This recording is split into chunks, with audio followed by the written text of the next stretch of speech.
morning students. Today I am going to teach about transformer. So I thought you all can see transformer which is being installed near the apartment. See children, the transformer is being installed. You can see there are two transformers, one for this apartment, one for that apartment. So this transformer is basically being used for long distance transmission. So children, I hope you all have seen the transformer. Even in your house also, अपने घरों में भी आप लोगों ने देखा होगा transformer. तो ये थोड़ा बहुत मैंने सोचा आपको दिखा दूँ. तो बच्चों, अब हम इस ट्रांसफार्मर के विषय में ही आज का हमारा टॉपिक है. हम इसी विषय में मैं आपको बताने जा रही हूँ. So children, I have come with the blackboard. Today's topic which we are going to learn is about the transformer. We learned about electromagnetic induction, where we said that whenever there is change in flux due to change in current, coil, and EMF is induced in the coil. Also, we learned about mutual induction, where we said there are two coils, one is primary and one is secondary. So, whenever there is change in current in the primary, EMF is induced in the secondary. So, while teaching about mutual induction, I said that this mutual induction is used as a principle in transformer. So, today we are going to learn about transformer. So, a transformer actually it consists of soft iron core. There are many cores which are being laminated, and in this soft iron core we have the windings, the turns, primary and secondary. These windings are made up of copper, and the transformer cores are being laminated to reduce the eddy current. So we have two coils. One is the primary, where we are giving the input, that is the AC input, and another one is the secondary, where we will be seeing what is the output. So this is the symbolic representation of a transformer. In between we draw two lines indicating that this is the pole. And actually this is where the transformer is constructed. It consists of the soft iron core and the coils, primary and secondary. So what we see is whenever there is flux change in the primary, it gives rise to the flux is being given to the secondary, and it gives rise to current in the induced EMF as well as current in the secondary. So we start this theory with the help of what is known as the efficiency of transformer given by beta, and we know efficiency is always output above input. What is output here? The output power. What is input here? The input power. And power we know is given as voltage into current. So output power can be written as voltage of the secondary into current of the secondary. Input power can be written as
ratio of Vs upon Vp, we get what? Is upon Ip, of course, and Ns upon, here it is Ip upon Is. This is the proportion is important. And then if I take these two ratios, what happens is we get Ns upon Np. And this flux will get cancelled. Why? Because whatever is the flux associated with secondary, it is associated with the primary. Primary and secondary, the flux is associated. So we will, this two will be same. So this two will cancel up. So I can just write it as phi is d phi upon dt, and again it down also d phi upon dt. So we are seeing it is Vs upon Vp is equal to Is of Ip upon Is is equal to Ns upon Np. And Vs proportional to the flux Is, Vp proportional to flux Ip. So these are the basic.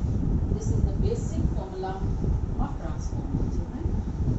This you have to keep in mind. Now, what is this Ns upon Np? This Ns upon Np, children, Ns upon Np is actually the transformation ratio given by K.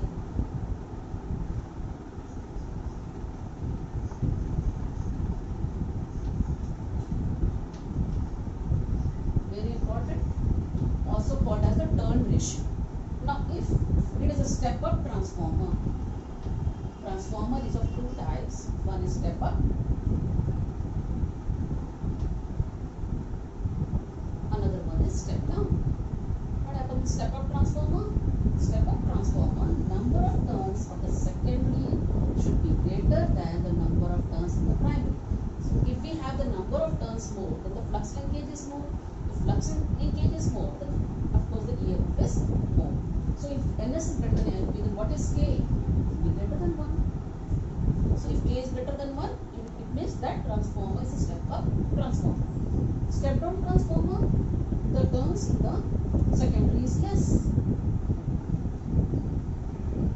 Therefore, the ratio will also be lesser than 1. So, turn ratio, step-up transformer, step-down transformer is very important, and we are using transformer for the long distance transmission. I just showed you the transformer which was installed near my apartment, and you have all seen that the live wires from the transformer come to your house, and you can see that the current or the electricity is being generated in the with a very large amount in megawatts, and they are being slowly stepped down, and they are being bought from the where that is being generated from that place to your house by keeping on stepping it down. Thereby, if the voltage over there is around 20,000 watt, if here 20,000 voltage is over there, here it will be 220 volts.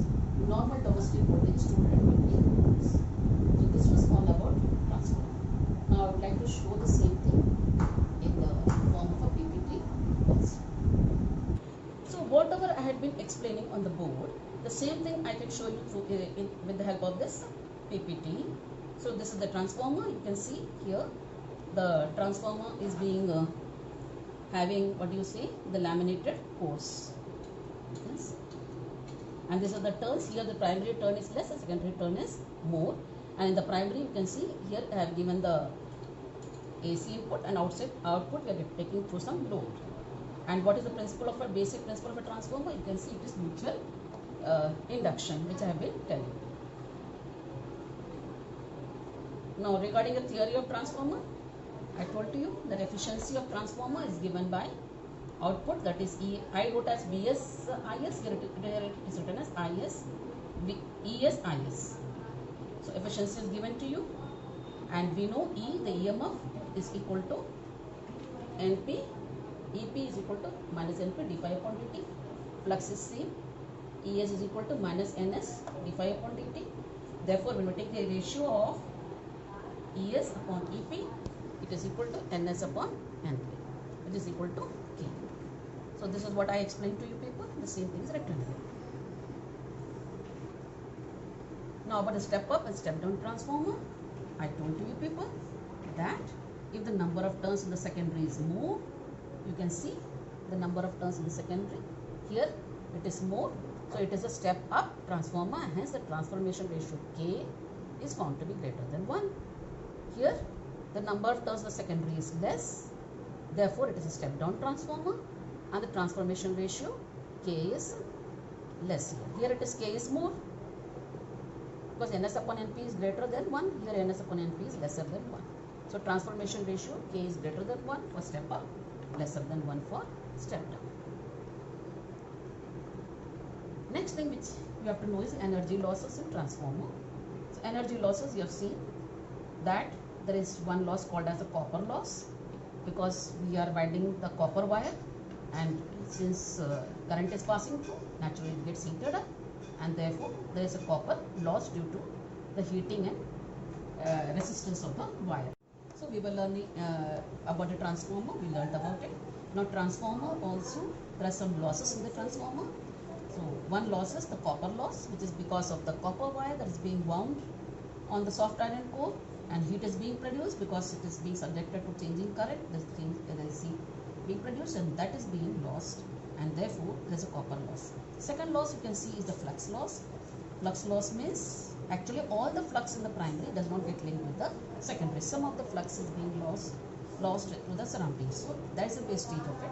So there is a loss of flux. So second loss is the flux loss. There is no maximum linking. To make it maximum linking, we will just wind both primary and secondary on the same core. Similarly, to reduce the heat, we will the winding should be insulated. So it's given copper loss. This can be avoided by using thick wires, insulated wires. Next comes the iron loss. Iron loss means it is being wound on soft iron core. So naturally, when current is being passed, there is change in magnetic flux, and we know whenever there is change in flux, what happens? Eddy currents are being produced. So due to the eddy current also, the iron core that is being used loses its property, because it